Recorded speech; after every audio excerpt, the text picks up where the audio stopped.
बरकत पाएं और हम खास करके पहले जैसे न रहे, बल्कि आज हम खुदा के कलाम के वसीला से नए हो जाएं और हम यीशु मसीह के बेटे और बेटियां कहलाने के हकदार साबित हो सकें। सो वेलकम जी, पास्टर जाजेब हमीद साहब। जी भाई, बहुत शुक्रिया। खुदा आपको बरकत दे। जी, आज नहायत ही अहम कलमे की तरफ हम आ रहे हैं। ये 7 कलमात जो हमारे खुदा यीशु मसीह ने सलीब पर अदा किए। आज तीसरा कलमा हम देखेंगे और इसके लिए मैं चाहूंगा कि आप तमाम जो अफराद सुन रहे हैं मेरे साथ निकालिएगा। मुकद्दस यूहन्ना सूर की मार्फत लिखा गया अंजीली बयान और उसका 19वां बाब 26वीं और 27वीं आयत। 2 आयत हम देखेंगे।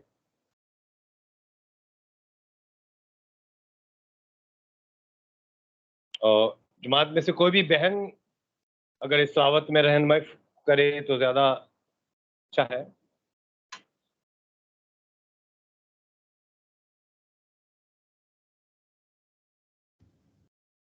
मास्टर जी हवाला रिपीट कर दें प्लीज।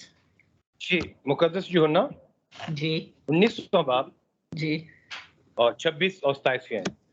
थैंक यू पास्टर जी, मैंने निकाला था लेकिन मैं कंफर्म करना चाह रही थी। Thank you. आइए मेरे सीसो मेरे साथ खुदा उनके मुकद्दस कलाम में से देखें। नए अहदनामा में से यूहन्ना की अंजील उसका 19 बाब और उसकी 26 आयत से। खुदावंद के कलाम में हम सबके लिए यूं लिखा है, और यीशु ने अपनी माँ और उसके शागिर्द को जिससे वो मोहब्बत रखता था पास खड़े देखकर माँ से कहा कि ऐ औरत, देख तेरा बेटा ये है। फिर शागिर्द से कहा, देख तेरी माँ ये है। और उसी वक्त से वो शागिर्द उसे अपने घर ले गया। खुदा उनके पाक कलाम पढ़े सुने जाने पर खुदा उनकी बरकत हो। आमीन आमीन। बहुत शुक्रिया। खुदा आपको बरकत दे। खुदा यीशु मसीह की सलीब जो हमारे लिए निजात का बाइस बनी, और उसकी सलीब के पास मुकद्दस यूहन्ना जो नक्शा खींच रहा है, बेशक बहुत सी दुनिया वहां पर खड़ी है, लेकिन इन चंद अफराद का जो जिक्र है बड़ा ही अहम और अहमियत का हामिल है, जो 25वीं आयत में हम देखते हैं। यीशु की सलीब के पास उसकी माँ और उसकी माँ की बहन मरियम क्लोपास की बीवी और मरियम मगदलिनी खड़ी थी। ये चंद अफराद यीशु मसीह की सलीब के पास मौजूद है। मुकद्दसा मरियम, मुकद्दसा सलोमी और मरियम क्लोपास और मरियम मगदलिनी, ये तमाम मुकद्दस औरतें मुकद्दस यूहन्ना के साथ मसीह यीशु की सलीब के पास मौजूद हैं। और यीशु मसीह के तमाम शागिर्द, तमाम उसकी रहमा करने वाले, उसके साथ खाना खाने वाले, वो जो 4000 5000 का मजमा जो मोजज़ात देखता है कि कैसे चंद रोटियों और मछलियों को लेकर खुदा ने इतने लोगों को सेर और सूदा किया, वो कोई भी शख्स इस वक्त मसीह यीशु की सलीब के पास उसकी तरफ मौजूद नहीं है। सिर्फ ये चंद अफराद मौजूद हैं। और मुकद्दसा मरियम को यीशु मसीह देखता है सलीब के ऊपर, और पहले 2 कलमात जो बयान कर चुका है यीशु मसीह कि अब आप इनको माफ कर, तो आज ही मेरे साथ फिर दोस्त में होगा। और ये तीसरा कलमा यीशु मसीह अपने मुंह को जुम्बश देता है, अपने होठों को बड़ी मुश्किल के साथ खोलता है। इतनी दर्द और तकलीफ को बर्दाश्त करने के बाद अज़ियतें जो जिस्मानी है और साथ-साथ उसकी नफ्सियाती अज़ियत उसके साथ मौजूद है, जो चंद ही लम्हे के बाद एक बहुत बड़ी अज़ियत उसकी ज़िंदगी में जो आने वाली है, जो बाप और बेटे के दरमियान खला आने वाला है, वो उस अज़ियत को भी पहले से ही महसूस किए हुए था, जो हम गतसमनी बाग में हम देखते हैं, जहाँ पर मसीह यीशु इतने मगन हो जाते हैं कि उनका खून पसीने की शक्ल में बाहर निकलना शुरू हो जाता है। वो टेंशन, वो परेशानी ये है कि यीशु मसीह को ये कहना पड़ेगा कि ऐ मेरे खुदा तूने मुझे क्यों छोड़ दिया? इन तमाम परेशानियों को जो फिजिकल हैं, जो रूहानी हैं, इन तमाम परेशानियों के बावजूद हम देखते हैं कि यीशु मसीह जो अपनी ज़िम्मेदारी बड़े खूबी के साथ, बड़े जाफिशानी के साथ सर अंजाम दे रहे हैं कि जो खुदा की तरफ से उसे ज़िम्मेदारी दी गई, जो खुदा की तरफ से उसके ज़िम्मे काम लगाया गया कि वो दुनिया के लिए वसीला निजात बने, दुनिया का कफ़ारा बने और हमारा फ़िदिया अदा करे। जो मसीह यीशु अपनी इन ज़िम्मेदारियों को अदा कर रहा है, इसी के साथ वो अपनी इस शरई ज़िम्मेदारी को, अपनी जिस्मानी ज़िम्मेदारी को भी यहाँ पर वो भूला नहीं है।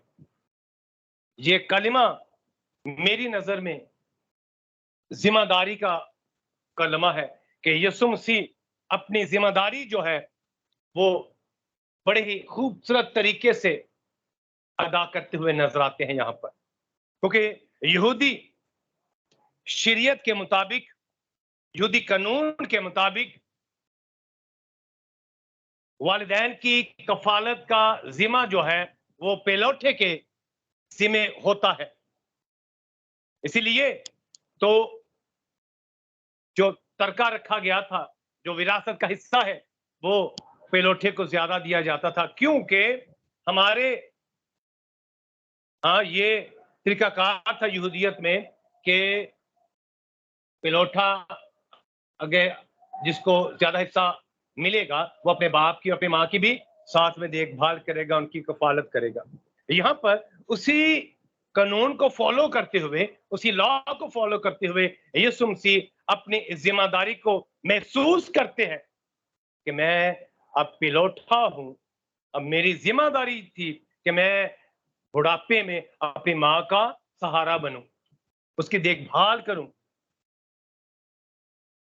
और वो इस ज़िम्मेदारी को बड़े खूबसूरत तरीके से सर अंजाम देते हैं, क्योंकि उनको मालूम है कि अब मैं इस दुनिया से जिस्मानी तौर से जा रहा हूँ, क्योंकि अब मैं दोबारा अपने जलाल में जाने वाला हूँ और अब जिस्मानी तौर पर मैं इनके दरमियान नहीं रहूँगा। इसलिए वो मुकद्दस यूहन्ना को, जिसके बारे में लिखा है कि वो जिससे प्यार करता था, मुकद्दस यूहन्ना के साथ यीशु मसीह की मोहब्बत हम देखते हैं कि मुकद्दस यूहन्ना अपनी अंजील में कहीं पर भी अपना लफ्ज़ इस्तेमाल नहीं करते, अपना नाम इस्तेमाल नहीं करते, बल्कि जहाँ पर ज़िक्र आता है मुकद्दस यूहन्ना का, वहाँ पर वो ये सिफ़्त जो है इस्तेमाल करते हैं अपने नाम की, कि जिससे यीशु मोहब्बत करता था। वो ये लफ्ज़ इस्तेमाल करते हैं अपने लिए। और यीशु मसीह अपनी माँ से मुखातिब होते हैं। यीशु ने अपनी माँ और उस शागिर्द को जिससे मोहब्बत रखता था, पास खड़े देखकर माँ से कहा, ऐ औरत, देख तेरा बेटा ये है। फिर शागिर्द से कहा, देख तेरी माँ ये है। उसी वक्त वो शागिर्द उसे अपने घर ले गया। मकद्दसा मरियम को मुकद्दस यूहन्ना के सपुर्द कर देते हैं यीशु मसीह कि आज से मुकद्दस यूहन्ना जो है वो मुकद्दस मरियम का बेटा होगा और मुकद्दस मरियम अब मुकद्दस यूहन्ना की माँ होगी। यहाँ पर हम बड़ी ही खूबसूरत एक चीज देखते हैं कि यीशु मसीह अपनी इस जिम्मेदारी को पूरे करते हैं और साथ मुकद्दस यूहन्ना भी बड़ी ही खूबसूरत तरीके से अपनी इस जिम्मेदारी को कबूल करता है। अपनी जिम्मेदारी को जो खुदा यीशु मसीह ने उसको जिम्मेदारी दी कि ये जो मेरी माँ है आज से तेरी माँ होगी, ठीक है, को फौरन वो उसको अपने घर ले गया। वो मुकद्दस मरियम को अपने घर ले जाता है ताकि मुकद्दस मरियम अब यीशु मसीह के बाद कभी इधर कभी उधर किसी के घर ना जाए, बल्कि ईमानदारों की घर, ईमानदारों की जमात में वो अब रहे। यहाँ पर हमारे एक कैथोलिक स्कॉलर हैं पॉल अर्नेस्ट, अलामा पॉल अर्नेस्ट साहब, वो कहते हैं कि अगर यीशु मसीह के और भाई होते तो फिर यीशु मसीह अपनी माँ को मुकद्दस यूहन्ना के सुपुर्द नहीं कर सकते थे। इसलिए ऐन मुमकिन है कि यीशु मसीह के और भाई या बहनें नहीं थी, जिस वजह से यीशु मसीह ने मुकद्दस मरियम को मुकद्दस यूहन्ना के सुपुर्द किया। और यहाँ पर कैथोलिक एक थियोलॉजिकल पॉइंट में मैं आपसे डिस्कस करता चला जाऊं कि कैथोलिक नजरिया अटॉनमेंट में, फिदिया के अकीदा में, कफारा के अकीदा में ये बात शामिल है कि कफारे के अंदर मुकद्दस मरियम भी शामिल थी। जिस तरह बाप सफर कर रहा था, बाप अपने बेटे की इस सारी तकलीफ को बर्दाश्त कर रहा था, बिल्कुल उसी तरह मुकद्दस मरियम भी इस कफारे में बराबर की शरीक है, क्योंकि माँ को जो दुख है, माँ को जो तकलीफ है, वही तकलीफ वो कहता है कि बाप को भी है, जिसका जिक्र कैथोलिक इलाहियात में मौजूद है कि वो समझते हैं कि फिदिया में, कफारा में खुदा बाप, खुदा बेटा, खुदा रूह कुद्दस, ये तीनों तो शामिल हैं, लेकिन साथ में कफारे में मुकद्दस मरियम भी शामिल है। ये प्रोटेस्टेंट नजरिया नहीं है, एवेंजेलिकल नजरिया नहीं है, ये कैथोलिक नजरिया है। मैं सिर्फ आपको वाज़ेह करना चाहता ताकि आपके इल्म में इजाफा हो। हम बात वापस उसी तरफ आते हैं कि मुकद्दस मरियम, अच्छा, मुकद्दस मरियम जिसने मसीह यीशु की परवरिश की, आखिर तक, सलीब तक वो यीशु मसीह के साथ साथ रही और यीशु मसीह अपनी इस जिम्मेदारी को निभाता है। आगे चलकर यही चीज बड़ी ही ऐसे तरीके से हमें मुकद्दस पौलुस सिखाते हैं कि हम जो खिदमत में आते हैं, हम जो मिनिस्ट्री में आते हैं, खुदा के काम में आते हैं, हमारे लिए ये अहम काम ये है कि हम अपने घर का बंदोबस्त करने वाले हों। इसकी बड़ी खूबसूरत मिसाल हमारे खुदा यीशु मसीह ने ये पहले करके हमें दिखाई, ये पहले करके हमें दिखाई कि कैसे एक लीडर जो है अपने खानदान का भी बंदोबस्त करने वाला हो, वो घर के मामले में केयरलेस ना हो। जैसे अक्सर हमारे खादम के ऊपर, खुदाम्स के ऊपर ये इल्जाम लगाया जाता है कि वो अपनी फैमिली को बाज़ औक़ात इग्नोर करते हैं, वो अपनी फैमिली को पूरा अच्छे तौर से टाइम नहीं दे पाते। लेकिन यीशु मसीह के इस कलमे में हम खादमों के लिए, हम मिनिस्टर्स के लिए ये बड़ा अहम पहलू है कि हम किस तरह से अपने खानदान की जिम्मेदारियां अदा करते हैं, कैसे हम अपनी इन जिम्मेदारियों को पूरा करते हैं। खुदा यीशु मसीह का ये जो तीसरा कलमा है, इसके इलाहियाती पहलुओं के ऊपर आज हम डिस्कस नहीं करेंगे, क्योंकि बेशुमार बाप आपने ये सुना है, लेकिन मैं इसको खानदानी तौर पर इस कलमे को बयान करना ज़्यादा पसंद करता हूँ कि किस तरह हमें इस कलमे में से, तीसरे कलमे में से अपनी खानदानी ज़िम्मेदारियों को सीखना है। कैसे यीशु मसीह जो सलीब के ऊपर है, जिसके एक एक जिस्म के हिस्से से लहू निकल रहा है, तकलीफ और मुश्किल में हमारा यीशु है, लेकिन इस तकलीफ में, इस परेशानी में भी वो अपनी जिम्मेदारी जो है, अपनी जिम्मेदारी नहीं भूला, अपनी ड्यूटी को नहीं भूला कि जो ड्यूटी मेरी है मैं उसे किस तरह से अदा कर सकता हूं।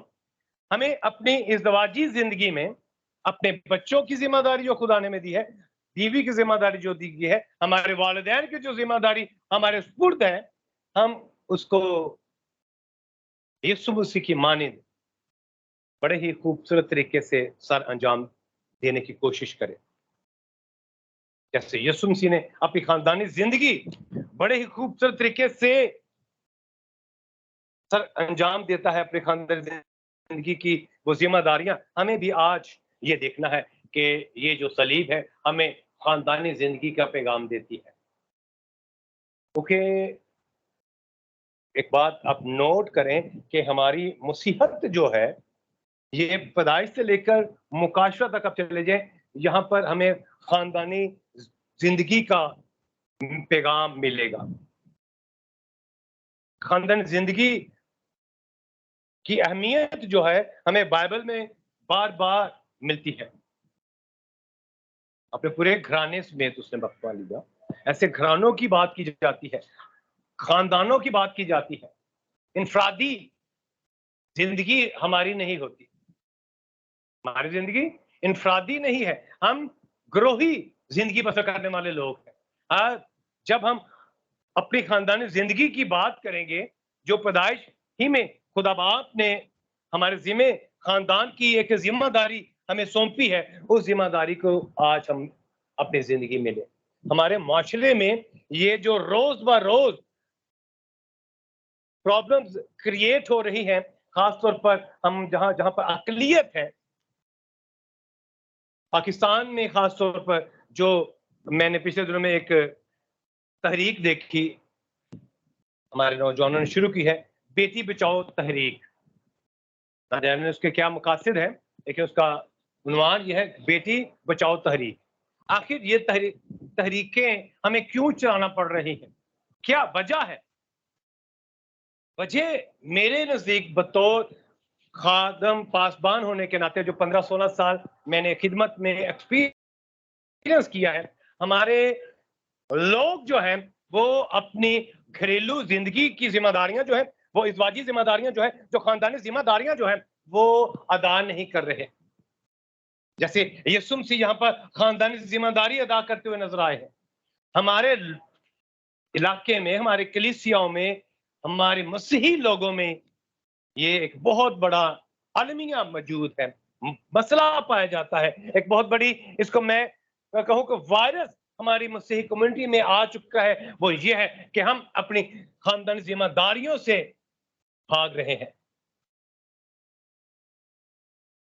अपनी खानदानी जिम्मेदारियों से भाग रहे हैं। हम अच्छे तौर से अपनी खानदानी जिम्मेदारियां जो हैं वो अदा नहीं कर रहे, जिसका नुकसान ये हो रहा है कि हमारी आने वाली नस्ल जो है वो खुदाप्रस्त पैदा नहीं हो रही। हमारी आने वाली नस्ल खुदाप्रस्त इसलिए पैदा नहीं हो रही क्योंकि हम अपनी घरेलू जिम्मेदारियां जो है वो पूरी अदा नहीं कर रहे। जब मैं अपनी घरेलू जिम्मेदारियों को जानूंगा, अपनी जिम्मेदारियों को अदा करना शुरू कर दूंगा कि मैंने अपनी माँ की कफालत कैसे करनी है, अपने बाप की मैंने देखभाल कैसे करनी है, अपनी बीवी की, अपने बच्चों के साथ मैंने रवैया कैसा रखना है, तो मेरे अजीजों, बहुत सी कबाहतें जो हमारी कम्युनिटी में बढ़ती हुई हमारे जो गिर्द हमें घेरा डाल रही है, उसकी सबसे बड़ी वजह यही है, ये जो तीसरे कलमे में यीशु मसीह अपना किरदार अदा करते हुए नजर आ रहे हैं कि वो जो अपनी खानदानी जिम्मेदारी पूरी करते हुए नजर आ रहे हैं, अपनी माँ को मुकद्दस यूहन्ना के सपुर्द कर रहे हैं, ताकि मेरी माँ दूसरों के दर्द या इधर या परेशान में जिंदगी बसर ना करे, मादा जिंदगी जो उसकी है, बल्कि कैसी जिंदगी हो उसकी, एक अच्छी जिंदगी हो, मुकद्दस यूहन्ना के पास अच्छी और बेहतर जिंदगी बसर करे। क्योंकि मुकद्दस यूहन्ना के बारे में आप सब जानते हैं कि मुकद्दस यूहन्ना को मोहब्बत का रसूल भी कहा जाता है। तो आज मेरे अजीजों, इन कलमात में से हमारी खानदानी जिंदगी के लिए, हमारी मसीही ग्रोही जिंदगी के लिए, मसीही खानदानी जिंदगी के लिए ये खास एक अंसर हमें यीशु मसीह की जिंदगी में से नजर आता है कि यीशु मसीह ने बड़े ही खूबसूरत तरीके से अपनी खानदानी जिंदगी की जिम्मेदारियों को पूरा किया। आज हमारे ऊपर भी इस वक्त जो जो खानदानी जिम्मेदारियां हैं वो हम अच्छे तौर से अदा करने की तरफ अपने कदम को बढ़ाएं। ये जो जदीद थियोलॉजियंस हमारे यहाँ पैदा हो रहे हैं, बड़े बड़े आलम जो ए औरत के ऊपर बहस करते हुए नजर आते हैं कि ए औरत क्यों कहा यीशु मसीह ने। हमें इस लफ्ज के पीछे, इसकी एटमोलॉजी के पीछे भी जाने की जरूरत नहीं है कि इसका मकसद क्या था, ये क्यों लफ्ज इस्तेमाल किया गया। हमें इस वक्त ये देखना है कि यीशु मसीह ने अपनी माँ की जिम्मेदारी संभाली, अपनी माँ की जिम्मेदारी कबूल की। बेशक वो तकलीफ में है, दर्द में है, उस दर्द में भी वो उसको नहीं भूला। जैसे आज हमारे ऊपर थोड़ी सी तकलीफ आ जाए तो हम बेशुमार अपनी जिम्मेदारियां भूल जाते हैं कि मैं अब अपने बच्चों को संभालूं या अपनी माँ का ध्यान रखूं, उसको मेडिसिन ला के दूं या अपनी बेगम को शॉपिंग करवाने के लिए लेकर जाऊं। हम थोड़ी सी परेशानी देखकर अपने खानदान की जिम्मेदारियां भूल जाते हैं। तो आज के इस कलमे के वसीला से खुदा मुझे और तमाम सुनने वालों को ये फजल अता करे कि जिस तरह यीशु मसीह ने अपनी खानदानी जिंदगी अच्छी गुजारी और अच्छी जिंदगी गुजारने के साथ साथ अपनी जिम्मेदारी को सलीब पर भी पूरा किया, हम भी अपनी जिंदगी में अपनी खानदानी, अपने घरेलू जिम्मेदारियां जो खुदा ने हमें दी हैं उनको अच्छे तौर से अदा करने वाले बने। बतौर बेटा हम अपनी जिम्मेदारियां अच्छी तौर से निभाएं, बतौर बेटी हम अपनी जिम्मेदारियां अच्छे तौर से गुजारें, बतौर शोहर मैं अपनी जिम्मेदारियां अच्छे तौर से अदा करूं, बतौर बाप मैं अपनी जिम्मेदारियां अच्छे तौर से अदा कर सकूं। क्योंकि यीशु मसीह हमें नजर आते हैं कि अपनी खानदानी जिंदगी में भी वो जिम्मेदारियों से गाफिल नहीं है। हमें भी अपनी खिदमत में भी हो, अगर हम खिदमत में नहीं भी हैं तो अपनी खानदानी जिम्मेदारियों को कभी ना भूलें। खुदा कलाम के वसीला से हम सबों को अपनी खानदानी जिम्मेदारियों कबूल करने और उनको अच्छे तौर से अदा करने का खुदा अपने पाक रूह के वसीला से हमें फजल बख्शे। आमीन। खुदा कलाम के वसीला से हम सबों को